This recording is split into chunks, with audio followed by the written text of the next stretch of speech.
Bismillahirrahmanirrahim. Assalamualaikum Ustaz. Waalaikumsalam warahmatullahi wabarakatuh. Ustaz, Ya. gini Ustaz. Ana mau nanya nih Ustaz ini. Gimana perjalanan hidup antum? Ya. Perjalanan spiritual antum untuk mengenal dakwah tauhid ini Ustaz. Ya. Untuk mengenal dakwah tauhid. Sedangkan antum ini kan dulu yang Ana dengerin Ustaz ya. Ya. Antum ini dulu kan pembela tradisi. Ya. Sangat pembela tradisi. Iya. Sekarang antum bisa kenal dakwah tauhid ini gimana Ustaz? Apa nih Ustaz ya? Iya, Mau tanya betul. sejarah hidup antum ini. Ya. Bismillah wassalatu wassalamu ala Rasulillah wa ba'd. Betul, sekarang kadang saya menangis ketika membacakan firman Allah, wa qalu alhamdulillahilladzi hadana lihada wa ma kunna linahtadiya laula an hadana Allah. Kalau bukan karena hidayah dari Allah, mungkin dulu saya penyerang terdepan untuk menyerang Wahabi. Dan penyerang terdepan orang-orang yang mengajak kepada tauhid, anti tahlilan, selawatan nariyah, selawat badar, maulidan, Isra Mi'raj, nuzulul Quran, bahkan 7 bulanan ruatan.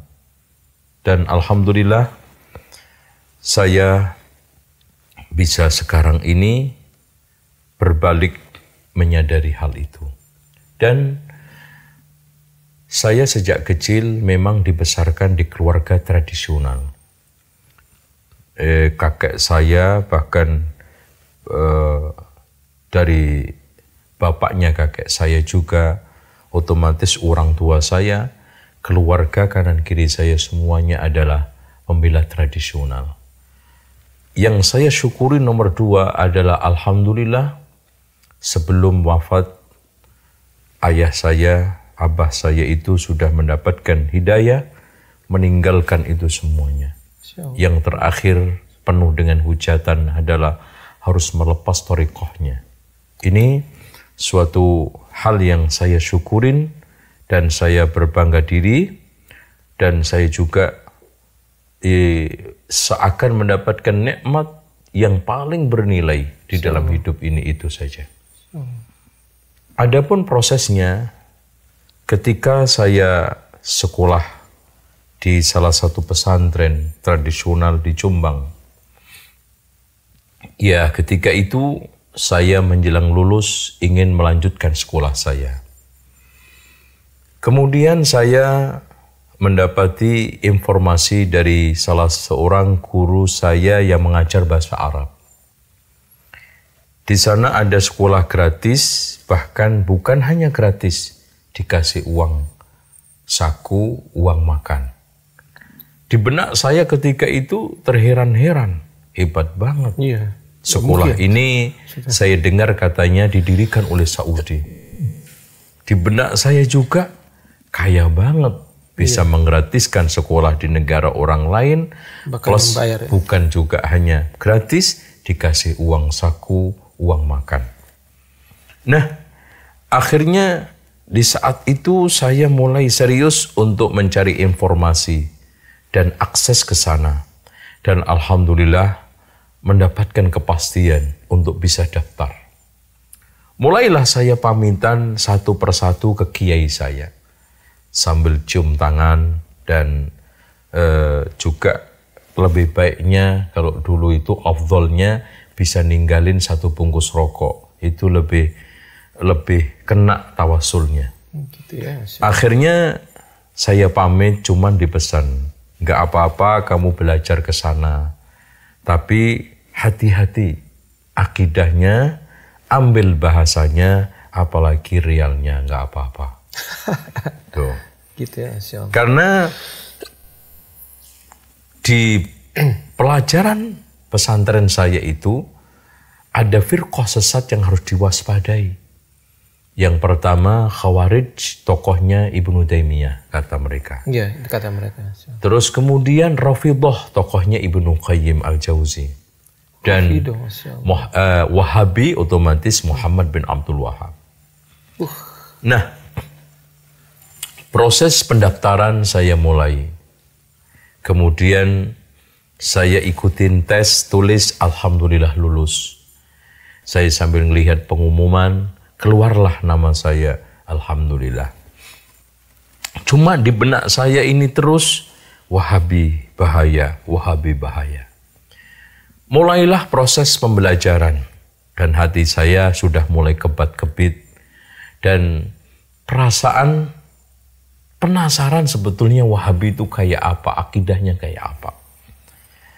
Dan ketika itu saya masuk di i'dad lughawi, yang saya seriusin adalah pelajaran akidah. Ketika itu pengajarnya Syekh Abdullah Al-Aidan. Kok antum bisa seriusin itu, Ustaz? Kenapa memang antum sengaja mau pilih itu? Kan? Iya, karena nggak tahu hati saya itu dibikin tertarik. Masya Allah. Tertariknya itu tertarik apa ya? Kok agama saya diserang-serang terus. Betul, itu loh. Iya, ya, keyakinan yang selama ini saya bela kebenarannya, saya yakini kebenarannya, kok diserang terus. Iya, nah, itulah akhirnya saya punya stressing untuk setiap ada pelajaran itu saya tanya, saya debat, saya dialog. Sampai akhirnya takmili dan kemudian syariah. Saya mencoba untuk meniti ritual atau perjalanan spiritual saya ini masuk keluar jamaah. Tapi kok belum saya temukan apa yang saya inginkan. Akhirnya ada salah satu daurah yang ketika itu diadakan oleh Yayasan Al-Soffah Jakarta, yang syekhnya yang saya ingat salah satunya adalah Syekh Ibrahim Ad-Duwais. Di sanalah saya mulai kenal dai-dai ahlu sunnah ini. Asatid-asatid yang sekarang ini mendakwahkan Alkitab wa Sunnah. Tapi saat itu saya masih belum begitu bulat. Makanya kadang-kadang masih isbal. Kemudian saya terus dalami, saya ikutin daurah. Akhirnya saya mendapatkan inilah yang hak.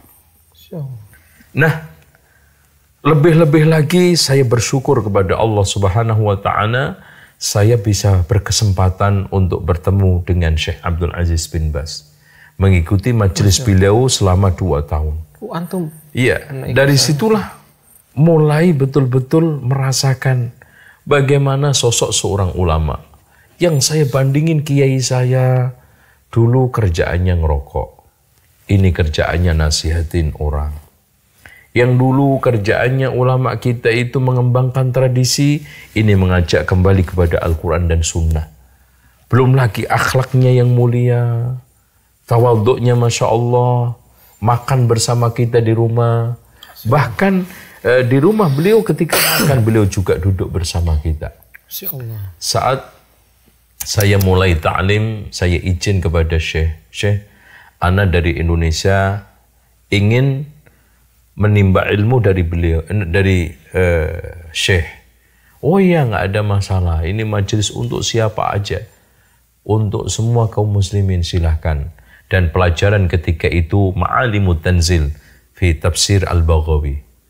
Dari situlah saya ikutin. Saya yakin, seyakin-yakinnya saya belum bisa dikatakan muridnya. Saya yakin belum bisa dikatakan apapun, tapi saya bisa menimba bagaimana saya mendapatkan visualisasi sosok seorang ulama. Ini nampak ulama itu. Bagaimana ulama Rabbani itu tercermin di dalam figur Syekh Abdul Aziz bin Baz. Dari ilmunya Masya Allah.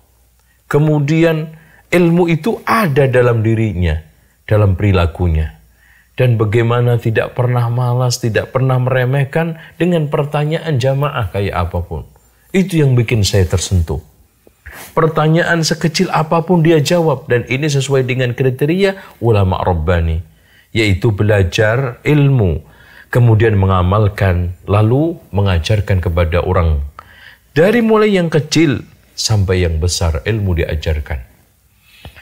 Yang sangat juga menarik buat saya, subhanallah, ilmunya begitu dalam, hadis-hadis begitu hafal, tapi beliau buta.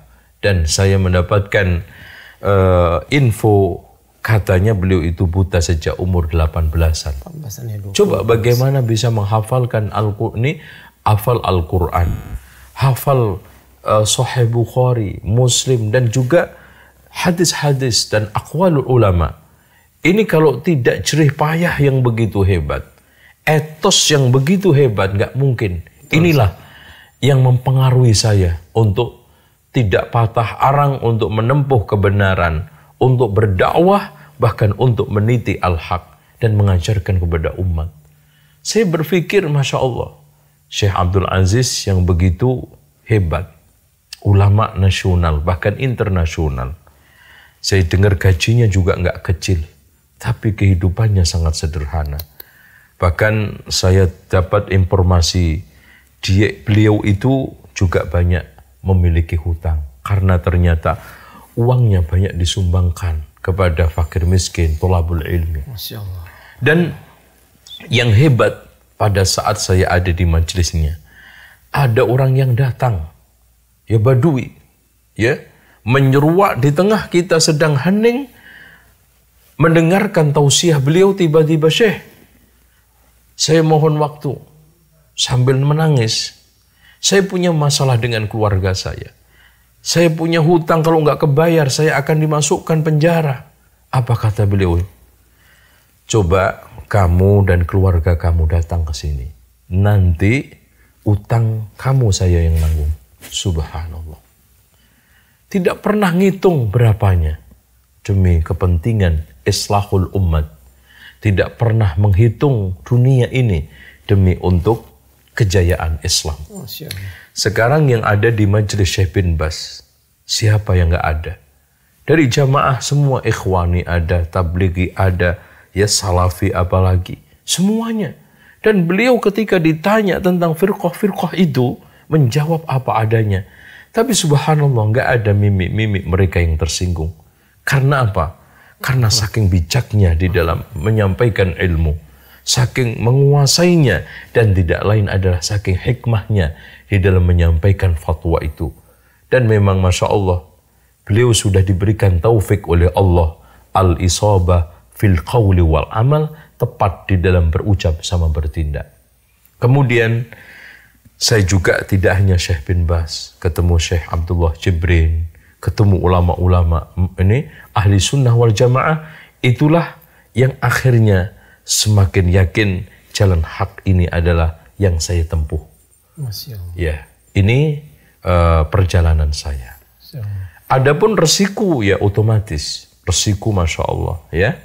Yang dulunya saya pulang itu nggak pernah masuk rumah, karena langsung diambil, diundang ke sono sini. Setelah saya seperti ini, satu pun yang datangin saya nggak ada. Resiko, ya. Bagaimana mereka mengolok-olok, apalagi istri saya juga pakai cadar, semakin lengkap. Apalagi bapak saya mengikutin saya, ibu saya mengikutin saya, udah semakin bulat untuk membaikotnya. Tapi fasobrun jamil, dengan kesabaran yang baik. Ternyata alhamdulillah sekarang sudah cair pelan-pelan. Kita dekatin, kita coba dakwai mereka, dan ini terus sampai hari ini kita lakukan pendekatan kepada teman-teman lama. Ya, apalagi yang dulu di tempat-tempat majelis yang saya dulu sering mengajak debat ormas-ormas seperti Muhammadiyah untuk berdebat kebenaran maulid, kebenaran praktek-praktek tradisional itu. Nah, sekarang saya berbalik, harus mendakwainya. Itu yang bisa saya ceritakan. Masya Allah. Ya, ya. Ya, insya Allah. Mudah-mudahan ya bermanfaat, Ustaz. Mudah-mudahan ya, perjalanan hidup antum ini bermanfaat untuk saya atau kaum muslimin, Ustaz, ya. Betul. Ya, sekarang saya hanya memohon kepada Allah satu. Saya diwafatkan oleh Allah Subhanahu wa taala ala sunnah. Amin. Itu saja. Dan saya bisa beristiqomah untuk meniti as-sunnah. Masya Allah, amin. Dan yang tidak kalah pentingnya, saya juga berusaha mudah-mudahan teman-teman kita, orang-orang dahulu, teman yang sekru, ya berjanjian bersama, tibaan bersama, selawatan bersama, mereka juga mendapatkan hidayah dari Allah Subhanahu wa taala. Dan yang tidak kalah pentingnya juga, ya, mudah-mudahan apa yang dilakukan oleh orang tua saya dulu, yang mungkin menyebarkan berbagai macam kebid'ahan di tengah masyarakat, Allah ampuni. Amin. Dan mereka-mereka yang dulu mungkin merasa diajak akhirnya tersesat, semoga Allah Subhanahu wa taala memberikan hidayah. Amin, Ustaz. Itu yang bisa saya sampaikan, dan semoga Allah Subhanahu wa taala memberikan istiqomah saya di atas Alkitab wa Sunnah. Amin ya Allah. Demikian. Assalamualaikum warahmatullahi wabarakatuh.